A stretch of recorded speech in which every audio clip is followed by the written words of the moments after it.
আসসালামু আলাইকুম। এই রাস্তার পাশে আপনারা যে লোকটাকে দেখতেছেন উনি একজন ভিক্ষুক। উনি আমাদের সাতারখায়া বাজার যায় ভিক্ষা করার জন্য। আমি ওনাকে প্রায় টাইমে গাড়িতে করে নিয়ে যাই।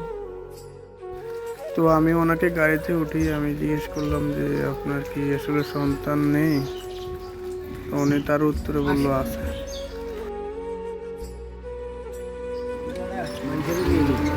কোন নাম কোন? ও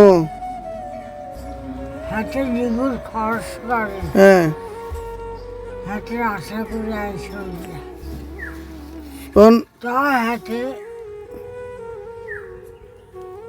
বাসা খাই হেতরে তো আল্লাহ ভালো রাখো কেন? ভালো রাখো আল্লাহ তো হেতরে কেন? তা হাতে মানুষ মানুষ হোক। আয় হাতে বদলা দিই না আহা কেউ আমি ওনাকে জিজ্ঞেস করলাম আপনার কি স্ত্রী নেই? মানে বললো যে আছে, অসুস্থ। নাই আছে বেরিয়ে আসুক